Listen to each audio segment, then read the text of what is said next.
It's like a shark, NATO, except with poop.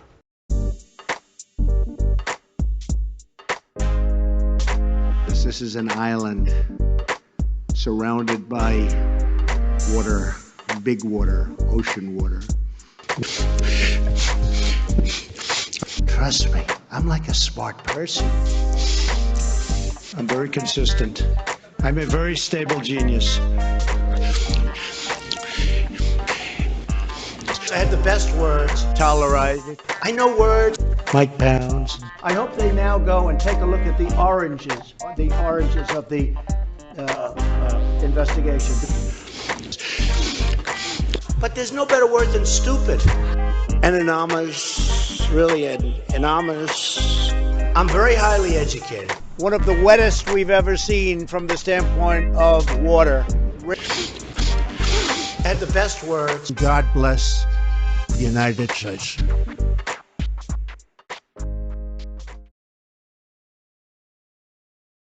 Now witness the firepower of this fully armed and operational battle station. There's insanity in the control room.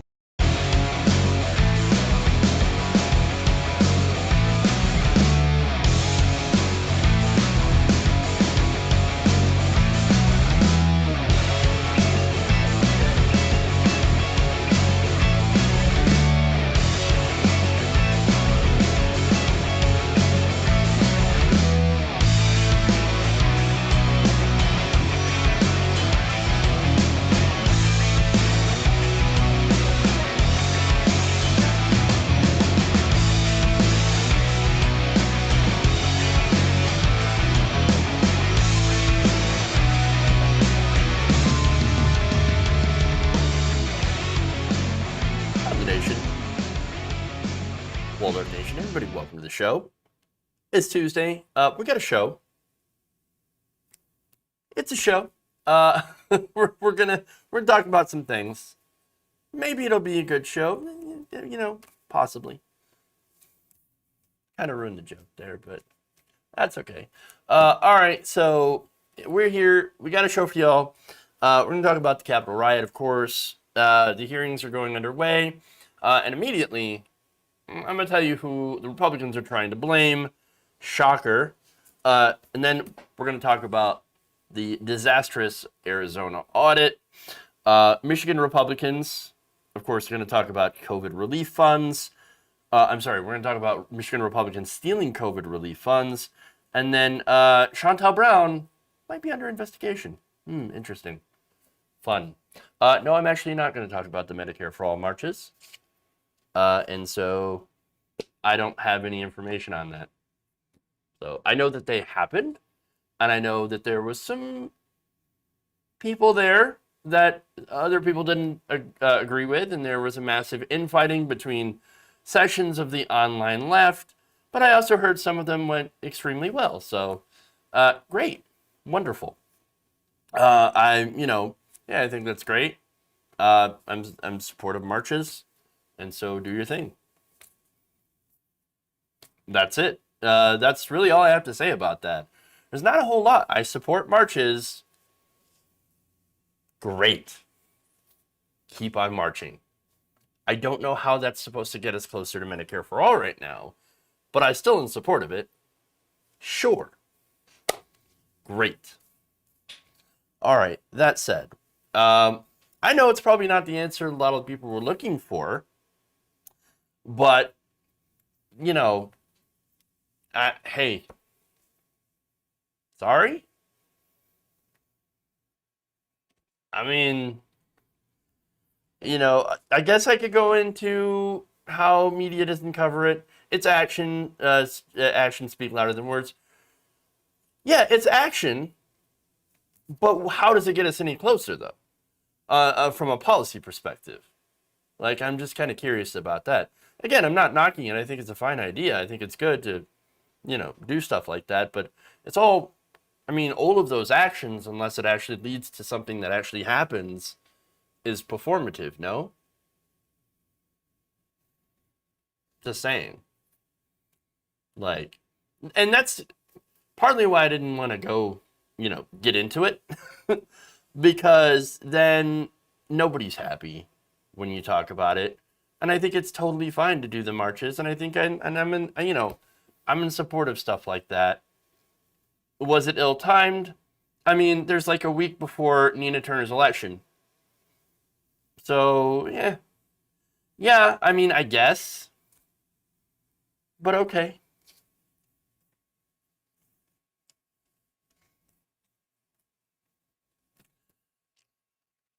I don't know. But hey, if you want to do those actions, that's totally fine. But that's it. Like, that's totally fine. I'm in the support of it. But that's really... Oh, okay. Again, I don't really want to get into this because it's already, even if we talk about this, stuff like that or forced to vote, immediately it's a drama farm. I'm not interested in it. I'm just not interested in the drama stuff of it. All I can say is that, like, I support the idea, force a vote. I supported the idea of Medicare for All marches. I think it's great to do.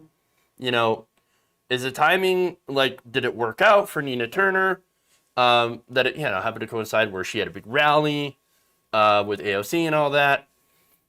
No, if you're trying to get, like, AOC and Nina Turner to come to your march, then no, it's not a good time because they were busy campaigning.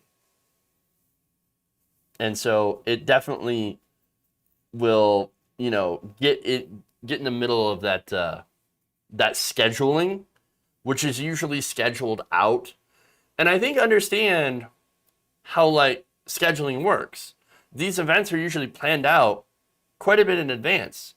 And as far as I know, there wasn't people that was reaching out. Again, I have no inside information at all of who's communicating with who reached out to what campaign or who didn't or whatever, right? I don't have any of that information. As far as I know, the organizers could have absolutely or probably maybe tried to reach out. I have no idea. Again, I don't know. That's why I didn't want to comment about it, because there's a lot of stuff that I don't actually know. I'm just sick of hearing about the right all the time. Well, guess what? You're going to hear about you're going to hear a negative story about Chantel Brown and how the establishment is trying to crush Nina Turner. So, but yes, primarily, you guys should know that most of my show is dunking on the right wing. Like, that's, you know why? Because they don't just go away after the election. And that's it. Like, they're still there. They're still pushing an incredibly regressive agenda, and we still have to fight against them.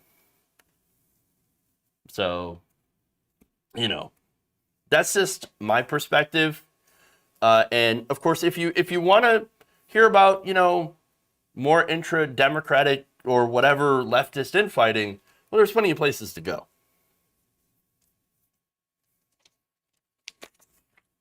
Where you can hear about that stuff too. As for me, I'm gonna do what I enjoy. I do not enjoy the leftist punching left infighting. I think it sucks. I think it's disastrous for our movement. I think we all need to come together and fight for progressive politicians and for progressive policies together, which is why I support things like the march. But so many things have become incredibly divisive. And the negativity on the left is absolutely 100% toxic. And I'm not interested in it. Just not interested in it. I'd rather, work together with other lefties, lefty commentators, as well as, other people on the left to try to push positivity.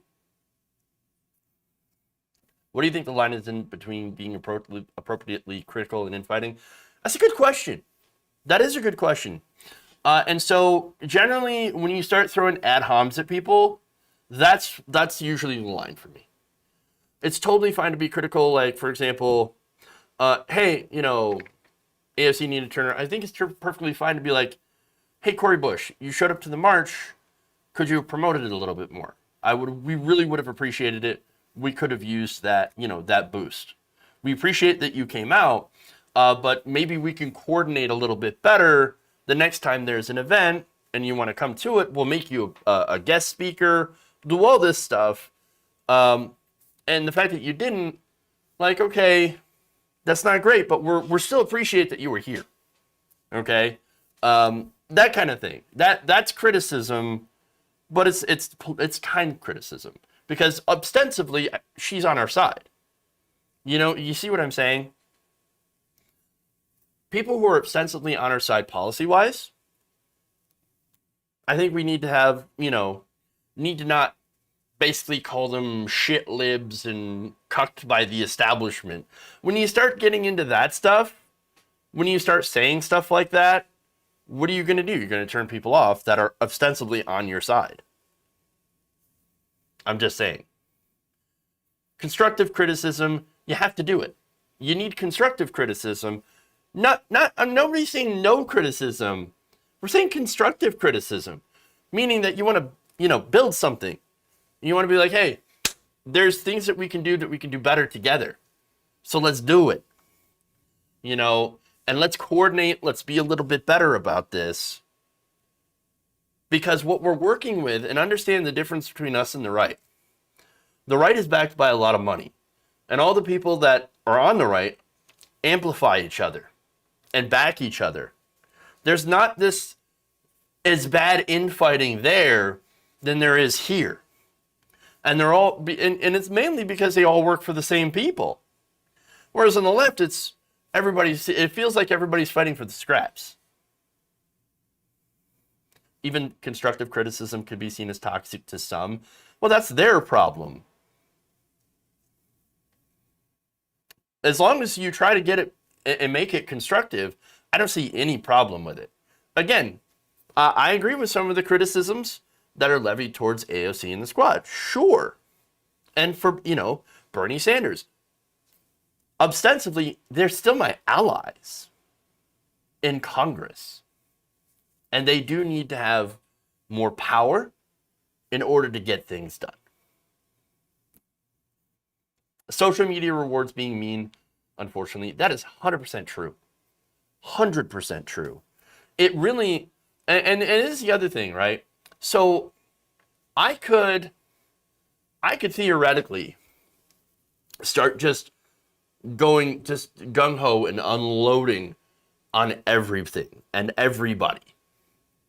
Left, right, doesn't matter. And I would get rewarded by the algorithm.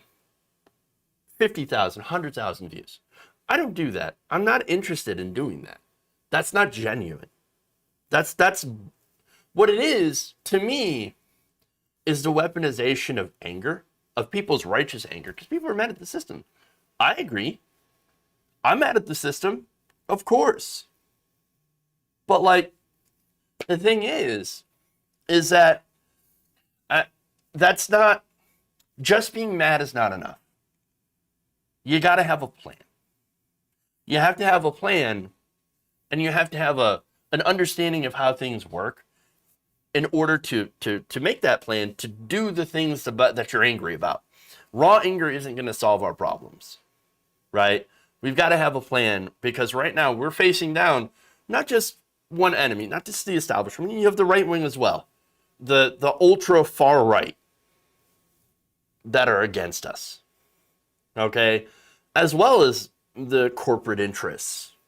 And so we're facing down unprecedented levels of money, as well as a right wing that is very, very cohesive in messaging against the left and demonization.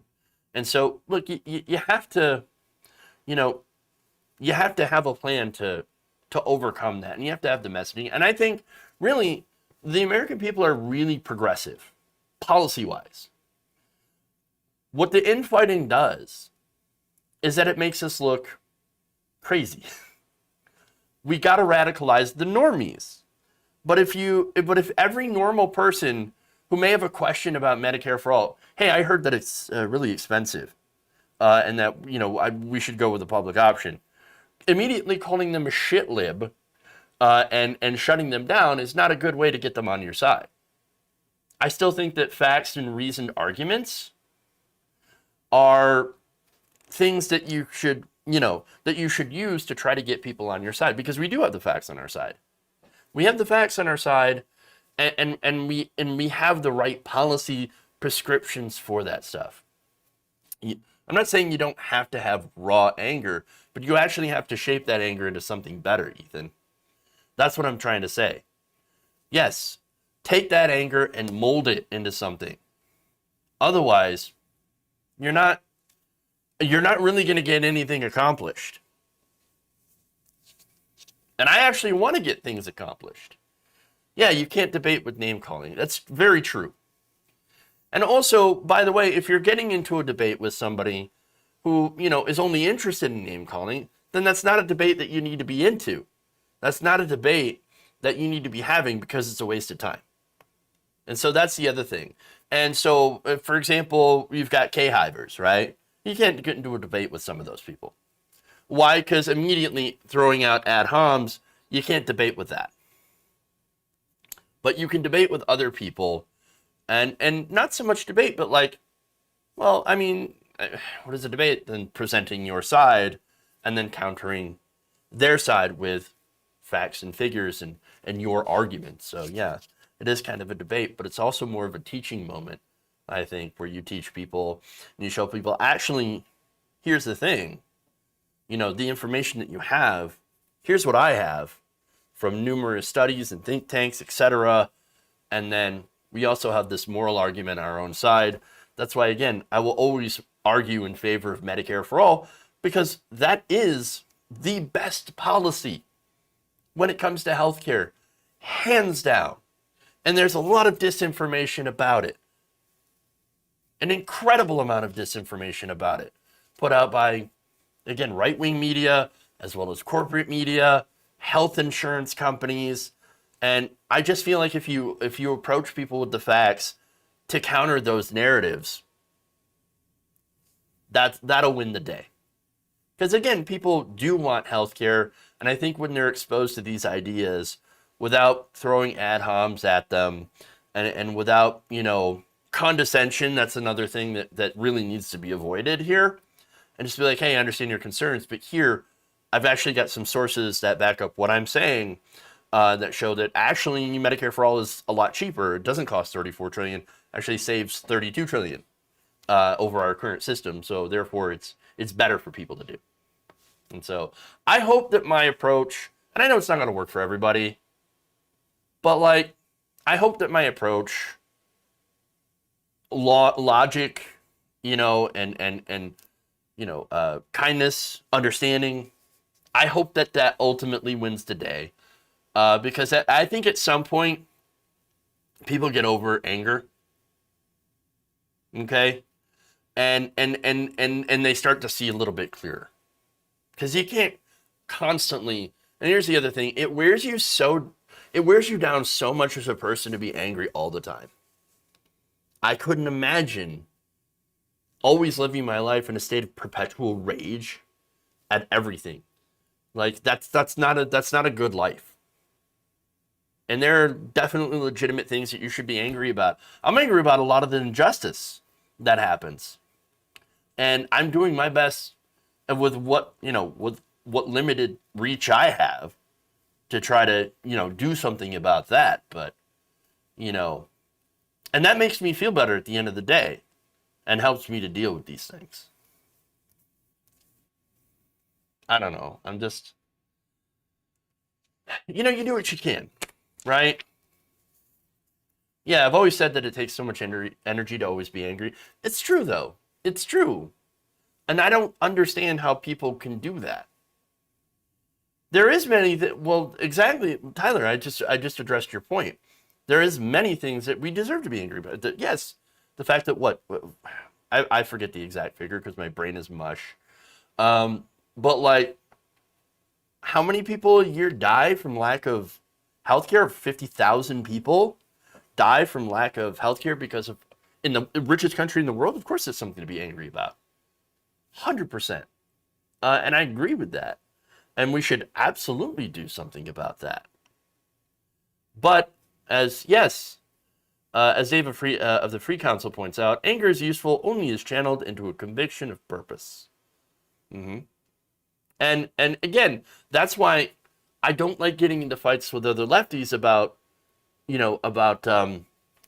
what way they try to achieve their method of change, which is why I'm totally fine with going outside the system and inside the system.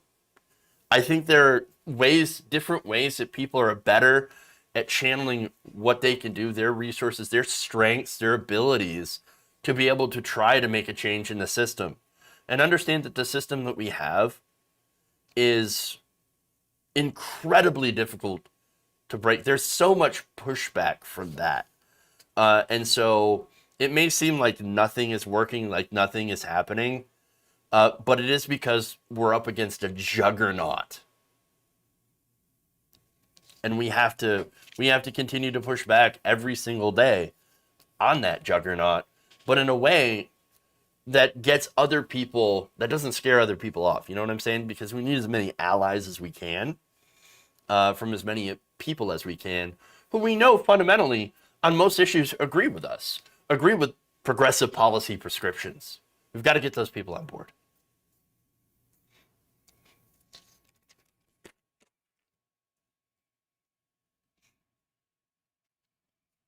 See, this is where we disagree, but here's the thing. For those of you who only are convinced that an outside strategy will work, well, then keep doing the outside strategy. I don't have any problem with that. You do what you're best at to try to affect the kind of change that you want to see in the world. But the problem that I see is people too much disagreeing, like, if you want to go with that strategy, no, you're wrong, you're horrible, never be reformed, it will never work. And I see that happening all the time, and it's like, just shut the fuck up and let that person fight in the way that they want to. As long as they're fighting, as long as they're pushing in their own way, with using their own strengths and their abilities, well, God bless. Because we all, at the end of the day, want the same thing. They want the same thing. See what happened? You guys derailed me for like 22 minutes. No, I love you guys.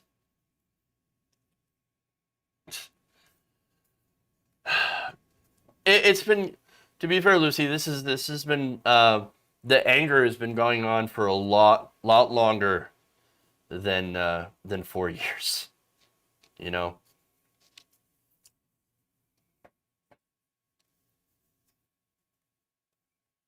All right. Anyway, so let's go from, there goes the D block.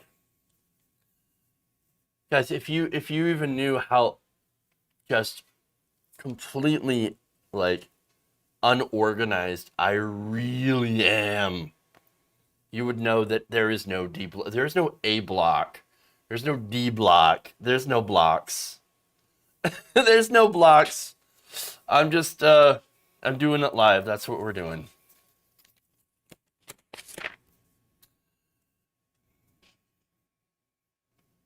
Okay. Anyway. Hey, we actually do have a show. 25 minutes in. Let's try that.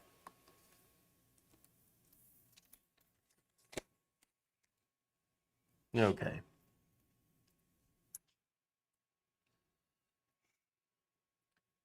The House's January 6th committee hearing has finally kicked off with, unsurprisingly, very little Republican support. I think you've got, Liz Cheney and Adam Kinzinger. But apparently, that's because most Republicans think that, well, it's not our fault that January 6th happened. No. I mean, yes, we were with Trump and we voted against certification and, the election and all that stuff. But the January 6th riot, not our problem. We didn't do that. Oh, no. In fact, I'm going to go to a video here from House GOP Conference Chair Elise Stefanik, pointing the finger at, the real reason, the real person behind January 6th. It is a fact that the U.S. Capitol Police raised concerns, and rather than providing them with the support and resources they needed and they deserved, she prioritized her partisan political optics over their safety. The American people deserve to know the truth that Nancy Pelosi bears responsibility as Speaker of the House for the tragedy that occurred on January 6th. And it was only after Republicans started asking these important questions that she refused to seat them. Wait, well, okay, whoa, hold on. Whoa.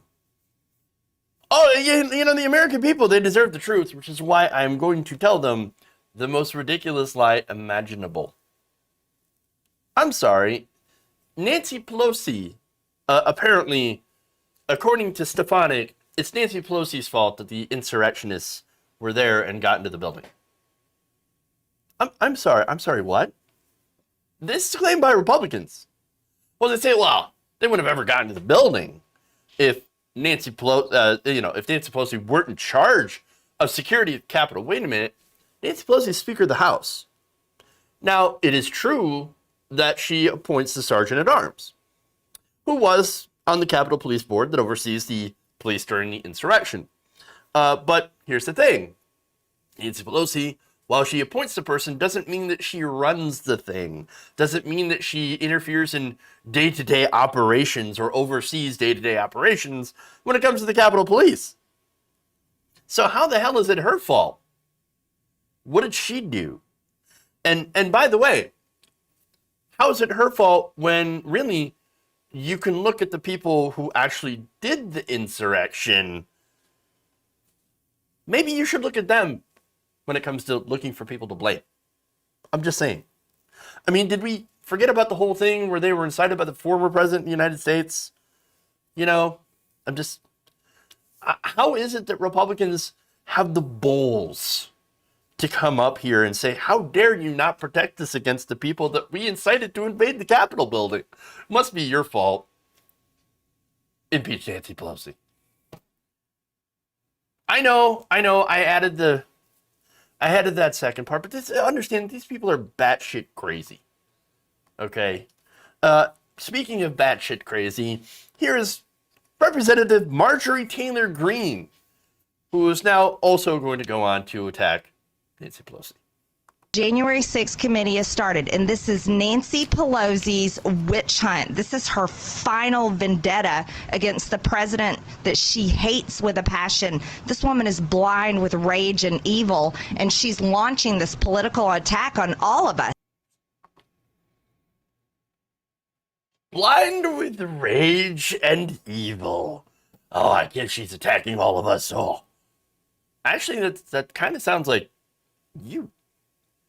Now, spoiler, right? Well, maybe not spoiler, but to be clear, this guy's not a fan of Pelosi. I'm not, okay?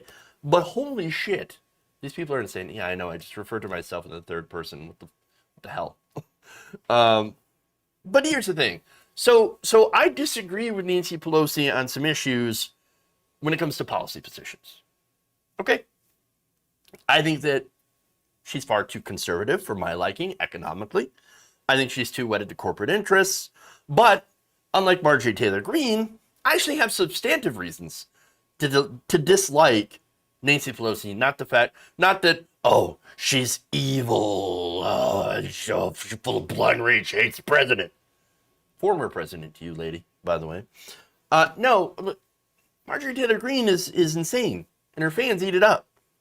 They love it because, understand, this is not about having political and policy differences. Okay? They literally believe that she is evil, that she is in league with the devil, and then molests and eats children. That's what they believe. Marjorie Taylor Greene, remember, she's QAnon. That's what they believe. That there is a satanic pedophile cult that is taken over, run by the Democrats in Washington, D.C. And there's a large contingent of Republican voters that believe it. And there's a large contingent of Republican officials that promote it. Understand, too, that presents a problem when it comes to policy, right? So these things are linked, right? So understand that that's kind of why you can't work with Republicans on things that we actually might agree on. And I'm not talking about politicians here. I'm talking about, Republican voters, right? $15 minimum wage. Deeply popular across the board, right? Medicare for all, 70% approval rating. The idea of having government-sponsored health care and a single payer, that's incredibly popular, even among Republicans. But none of that matters when they think, sure, yeah, I like the idea of health care, but I really don't want to work with people that want to kill and eat my family, like the current Democratic Party. Okay, but that's insane. But understand, this is a result of the culture war. They've been told that trans people having rights will destroy everything they've ever loved and cared about, which is nonsense. Trans people just want to piss in peace in the bathroom that they feel most comfortable in. More politicians have been caught creeping into bathrooms than trans people, okay? Who are, by the way, trans people often tend to be more victimized in bathrooms they are not safe in, okay? But as long as you have Marjorie Taylor Greene and Fox News and the right-wing culture wars and this bullshit rhetoric, Republicans will never serve the interest of regular working people, because that's not who the politicians represent. Politicians represent the rich, and they distract the voters with insane conspiracies and lies. Marjorie Taylor Greene is literally standing for an alleged billionaire, Donald Trump, and attacking a multimillionaire, Nancy Pelosi, over an event pushed by billionaires onto well-to-do people who were mad that people decided to elect someone who's a little less openly racist than they are. Remember, the January 6th rioters were business owners, okay? People with money, which may explain some of the light sentences we've seen so far. Regular people, by and large, were not part of the Capitol riots. Why? Because regular people were busting their ass. They were hustling to stay alive during a pandemic. They didn't fall into a reactionary hole with QAnon. So they didn't even have the time. They're too busy working. They're too busy trying to figure out, hey, how the hell am I going to get health care? That's not part of this group of unhinged people. And see, understand, this is the big problem here with the culture wars launched by these right-wingers and reactionaries. This does not help. None of this helps regular working people. The Republican Party is now 100% a reactionary party. You can just look at their leaders to understand that. Look at their rhetoric to understand that. They don't want to get anything done. They don't actually want to do anything in government. They would rather sit there and defend conspiracy-fueled insurrectionists until they get back into power, to which, of course, they will go back to serving themselves and their donors by giving them tax cuts and deregulation for corporations. All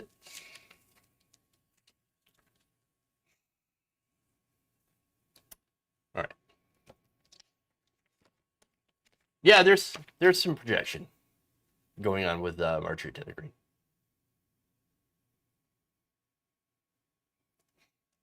Trans people got rights under Obama. That's why Republicans are trying to take them away. Also because they deeply hate trans people. It's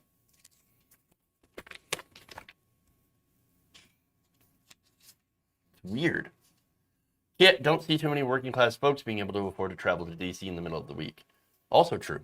Also true. All right. Moving on.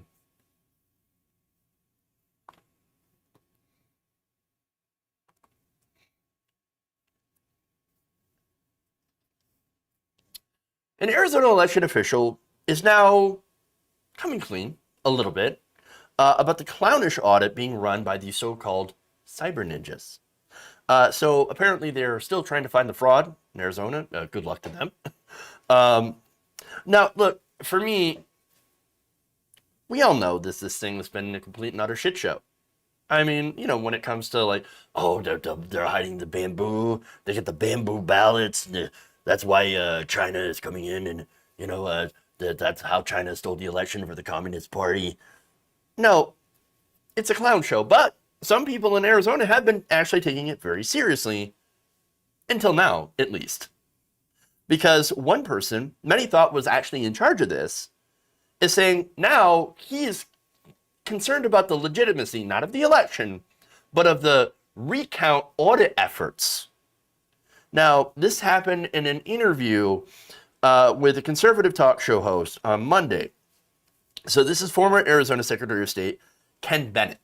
So Ken Bennett, this guy definitely was on board for this audit. And it's like, oh yeah, we're going to find the fraud.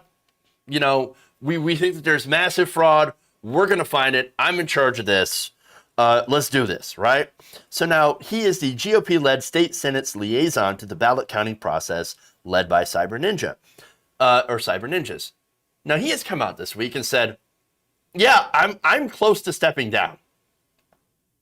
He said, quote, I cannot be part of a process that I am kept out of. Critical aspects along the way that make the audit legitimate and have integrity when we produce the final report. And unfortunately, there have been too many of those situations.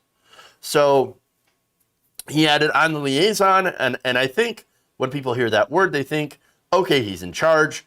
But that's not been the case. So basically he's saying, there are a lot of problems here. One of the problems, I'm literally being locked out. So Cyber Ninjas, according to reports, has been barred from the building where employees and volunteers are counting ballots. And he's been banned since last week.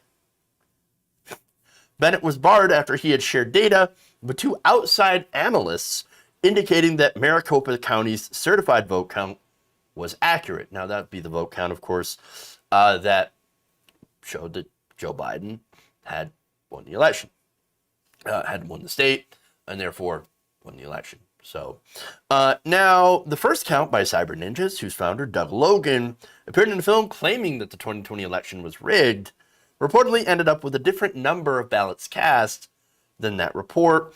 As the Arizona Republic reported, the data Bennett provided to the outside analysts, Larry Moore and Benny White, showed the results of the ongoing machine count of the ballots tracks very closely with the county's tally. The one that they were winning. Now, if that trend continues, it said, it may call into question the result of the Cyber Ninjas count, because Senate President Karen Fann had said that the Cyber Ninjas count did not match the county's. Fann was the person who appointed Bennett to oversee the audit. So we've got some mismatching numbers here, and potentially we might have an issue with quote-unquote Cyber Ninjas maybe cooking the books. Interesting. Bennett told James T. Harris, host of the Conservative Circus, an apt name, that he was concerned that all of a sudden there was talk about a third count to just verify the number of ballots that are here. A process he wanted to ensure was independent from Cyber Ninjas, the people who locked him out. So now he pointed out some issues with the ballot counting methods, which are interesting. I'm going to share that. According to Bennett, the problem with the company's ballot counting methods were apparent early on. In one such instance, Cyber Ninjas refused to give Bennett information about their ability to reconcile ballots that had to be duplicated, such as spoiled ballots or ballots from overseas military voters and the duplicates themselves. It seems like a problem. I asked the auditors, when we're done with the duplicates, please give me a comprehensive reconciliation of where we're able to identify one of these for every one of those. And that has not been forthcoming now for 2 months. Jesus. In another case, the audit's complex process for tallying votes, which involved 3 counters speed reading ballots from a lazy Susan, marking their totals and sending them across the room to be reconciled and entered on a spreadsheet, led to confusion for Bennett. He suggested the figures added to the central database did not always match the tallies from those who had counted the ballots. There were serious issues in the aggregation spreadsheet when the tally sheets would be carried over to the end of the room and entered into the spreadsheet, he said. Fascinating. Bennett said that he had been told about improvements to address his concerns, but that workers later told him that they had been instructed not to share any of that information with Bennett, and that was, of course, shortly before he was locked out. Very curious. So you share some concerns. Hey, we could do this process a little bit better, maybe. And instead of addressing the concerns, they respond by kicking you out. No, that seems totally above board. What are you talking about? Crazy. It's not like they're trying to, set up even a situation where it might look like they're fudging the numbers and cooking the books. I'm not saying that that's what's happening, but I'm saying that how can you disprove that it isn't? This is a private corporation, a private contracting firm, headed up by somebody who has basically staked his reputation on, on proving that there was voter fraud that could possibly overturn the results of this election. So what incentive do they not have to play with these numbers? So now, again, what's interesting here about Bennett. Now, Bennett's a Republican. Well, of course, right? Majority Republican in Arizona. Now, up until last week, he was totally fine with what cyber ninjas were doing. Just 2 weeks ago, Bennett sat by as Logan falsely claimed that 74,000 mail-in votes had inexplicably never been mailed to voters. That was, of course, debunked by fact checkers. Nonetheless, that lie prevailed and even made its way up to Donald Trump, who's been repeating it ever since, including on Saturday's rally. And while Bennett and even Logan himself have backed down from that lie, that the 74,000 ballots, about the 74,000 ballots, that is still being repeated by Trump. Just last week, Bennett denied that there was any confusion and inaccuracy in the audit and blamed this on, quote, media misinformation. All you hear from the Secretary of State's office in the mainstream media is that there's confusion and inaccuracy. Nothing could be further from the truth. Really? Really? And then just a week later, it's like, oh, so much inaccuracy.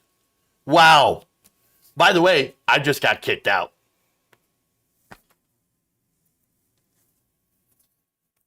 I don't know what to think, man. The grifters, are they turning on each other? I don't know. Is he mad that he got shut out from asking simple questions? Are they cooking the books? I got no idea. All I know 100% is that this has been an absolute shit show. Terrible. This disastrous farce has gone on long enough.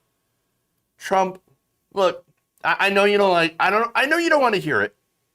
I know. Trump lost. Shut the fuck up and move on. Please, for God's sakes, move on with your life.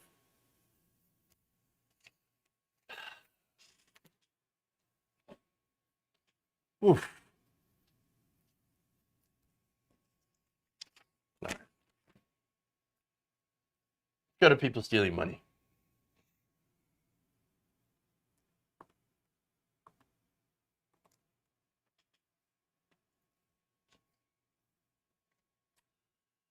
Michigan Republicans were recently busted taking federal COVID money and literally putting it in their pockets.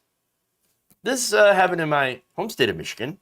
Shiawassee County commissioners were recently caught awarding themselves as much as $25,000 each for their in-person work during the COVID-19 pandemic, while lower income county employees still received money, but received about $1,000 to $2,000 each.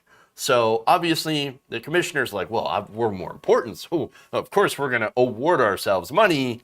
That was actually meant for low-income workers. So the funds were actually part of a $557,000 part of the American Rescue Plan, and it was earmarked for hazard pay for regular people. So now, again, if you were working during the pandemic in places that were deemed essential, like restaurants, fast food, if you're a delivery driver, if any place that puts you in danger or was impacted by the coronavirus and by lockdowns and things like that, well then yes, you should have gotten hazard pay. Now, unfortunately, you might not have gotten your hazard pay, or at least not for that long, because some of these state officials decided that they were going to allocate themselves the bulk of that money. Great. Of course. 6 top-level officials, including Board of Commissioners Chairman Jeremy Root, Sheriff Brian Begole, received $25,000 each last week. Other elected and appointed officials received $10,000 or $12,000 payments. 4 other commissioners received about $5,000 each. Shocking that right-wing politicians would literally vote to take money from struggling workers, exposing themselves to danger, and give it to themselves, who face little danger. Shocker. Yay. More details. Nicole Rugario of Hemlock, Michigan, and this is how this all came to light, by the way. She had sued the officials, claiming they violated Michigan's Open Meetings Act when they approved the disbursement of funds. So Rugario's suit accuses 3 commissioners of holding a secret private meeting where the amounts of the bonuses were agreed upon outside the view of the public. So now, what's important about that is that if these, and also what sucks about our system, is that generally if these people had held a meeting in the public view and said, oh, by the way, we're going to vote to give ourselves massive bonuses, well, that would have been a PR nightmare, but I don't think it would have been illegal. But the fact that they wanted to keep it out of the public eye because they know how it would look, that actually made it possibly illegal. So now one commissioner had come forward and listened to this excuse that received this money, by the way. She said that she was not aware that she was voting for payments for herself and other commissioners. No, she thought that she was only voting for payments for the essential workers. And I just happened to have this money just to materialize in my account. Who knew? Oh, oops, maybe I should read the bill. In fact, here's what she said. This is Commissioner Marlene Webster. Quote, some of us believe we were voting to give about $2,148 to county employees. This is, again, according to the suit. Despite the officials' hefty paydays, other county employees received an average of only about $2,148 in ARP funds. So you had no idea, though. Really? I'm not buying it. Not buying it. Just saying. The Shiawassee County prosecutor, Scott Kerner, who received $12,500, said after this had come out, this lawsuit, that he believed the payments were illegal.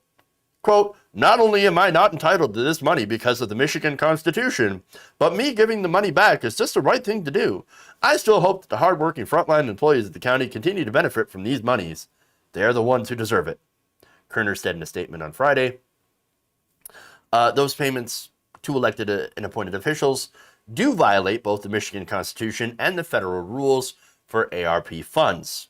Treasury Department spokesperson told MLive, the Flint Journal, that the agency's interim final rules for the ARP specify that the funds should prioritize low-income and essential workers who were at the greatest risk of contracting COVID-19 due to their jobs. Meaning that, of course, people that are sitting up as commissioners, for example, were not at the highest risk and should not have received that money.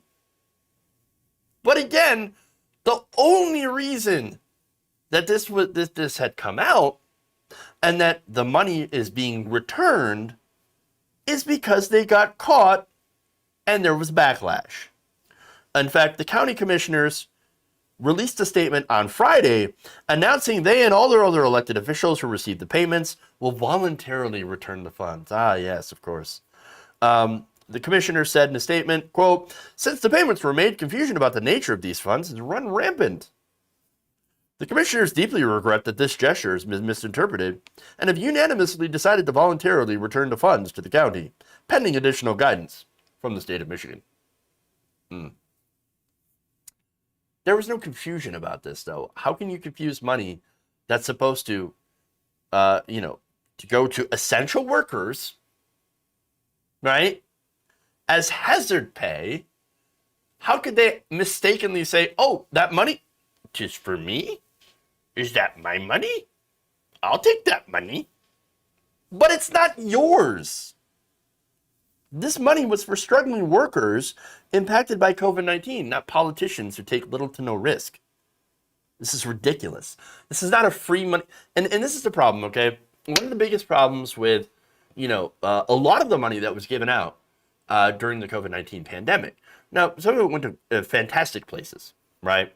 For example, helping, people pay their rent, food assistance, stimulus checks, things like that. Wonderful stuff. A lot of stuff that went to actual workers. But then there was so many corporate handouts. And that was one of the big problems. Corporate handouts and very little oversight. We had tons of stories of big companies swooping in to get paycheck protection funds when they're not actually small businesses. A lot of that money ended up going to very large, very profitable corporations who continue to pay their workers like crap. They're workers who should actually have gotten a lot of this money. So, but there's more. And by the way, the people who got this, the people who should have gotten this also had to deal with not only, COVID, right? The possibility of getting infected, but they also had to deal with anti-maskers, incredibly poor tips. How many stories have I done about that? About, just incredibly poor, like the customers that were left during the height of the pandemic that were still going out to restaurants. A lot of them were still pretty shitty. Okay. They would go out and, they would not wear masks. They would berate people that were working there, would tip very, very poorly. They would get mad if you wore a mask, demand that you take it off, or get in fights with people when they tried. And this poor worker, making minimum wage. And they're not paid enough to deal with irate conservatives who are pissed off about a mask mandate. Come on, man. It's ridiculous. And by the way, too, they don't have health care. They don't even have health care. Okay? The lack of health insurance in these places is barbaric. It's criminal. It's criminal. And it even doesn't even make any logical sense, because think about it this way, right? For some reason, our country thinks that it's a great idea for the people who prepare and cook our food and serve our food don't deserve health care for some reason, and that they also don't deserve paid time off. So they have to come in when they're sick and they don't have health care, and yet we expect them to make our food for us. What a ridiculous, insane idea. The food that we're going to eat. Totally insane. And that's just if you look at it without looking at the fact that, hey, these people are working their asses off. Maybe they should have health care. Maybe everybody should have health care. Maybe health care is a human right and that everyone should have. How about that? It's so stupid. What the hell, America? And on top of that, what little money that was actually supposed to go to them to help them just a little bit get sucked up by these so-called small government conservatives. It's gross, corrupt, and I believe it's criminal. And they got caught. Of course they did. According to the AP, a hearing on the case was scheduled for Monday, and the suit was filed before the commissioner's statement was released, so it's not a coincidence that they immediately went to return the money because they got their hand caught in the cookie jar. Now, here's the thing, right? So if you go and you steal money, right, and you go to a bank and you steal money, you can't just go back and give the money back and not expect to see any sort of consequences from that. Oh, no, see, I changed my mind. See, I stole the money, but don't worry, I just gave it all back. Your ass is still going to prison. Why is it any different in this? Aside from that, why don't we, and this is This is just in a general sense, right? Because going back to what they were doing is basically allowing themselves to vote, and going back to the fact that it's legal for politicians to vote on their own pay raises or to give themselves bonuses. That's insane. The United States Congress did just that. They're like, yeah, we're going to give ourselves a bonus. We're going to give ourselves hazard pay, and we can just vote to do that. Why don't we have a system where you can't do that? Maybe, I don't know, they shouldn't be allowed to vote on their own pay raises. Maybe, hear me out, maybe these politicians should be given the average salary of a working class person in their district. Now, if that happens to be too little to survive on, well, there's one way that we could actually fix that. And that is, of course, tie that salary to the minimum wage. So if you want to raise your wage, well, I mean, you're just going to have to raise it for everybody then. No exceptions, sorry. If you had the federal minimum wage, close to it, well then, you know, and it's tied to your salary is the minimum wage, well then you're just going to have to raise the minimum wage if you want to make more. Something to think about.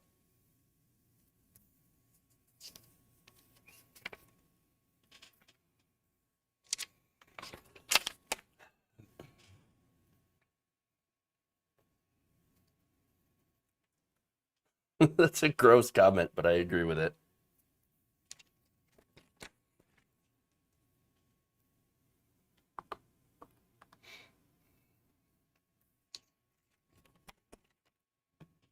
Last one here. Important stuff.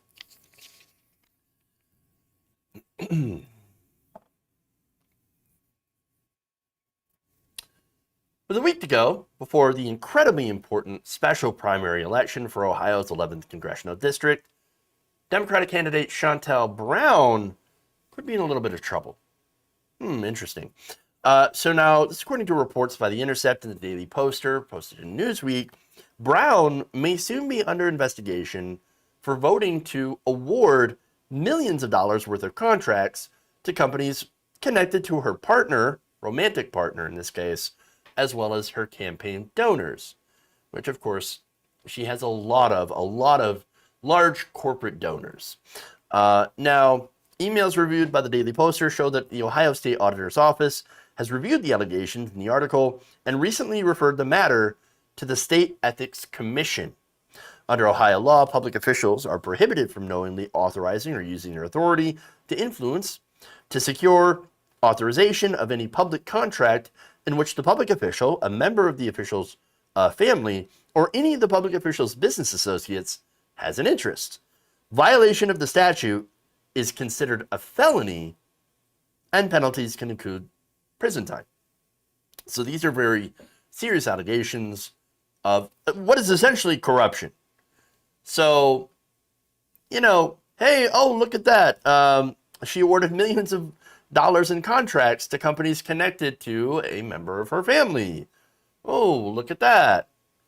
Well, that could be very problematic if it's proven that she's done so knowingly. Now, that's important. But let's get into some details, okay? And look at it. The Intercept reported back in April that Brown, who had pledged to recuse herself as necessary from contracts involving her partner, Mark Perkins, had used her position as Shiawassee County Commissioner to help steer about $17 million in contracts to Perk. Perk, founded with Perkins' uncle, but is now owned by the Safrani family, who have long established business ties to the Perkins family, and who have supported Brown's campaigns for office, her donors, essentially. Brown right now is running a heated race against Nina Turner for Marcia Fudge's seat when she was chosen by the Biden administration to serve in the cabinet. The Intercept noted that in February 2017, weeks after approval of one of those contracts for $7 million, Perk hosted a fundraiser for Brown's re-election campaign. So it's actually not related to the current race that she is running against Nina Turner, but nonetheless, these would be some serious ethics violations. According to emails provided to the Daily Poster, in April, the Intercept story was forwarded to the Ohio Attorney General's office.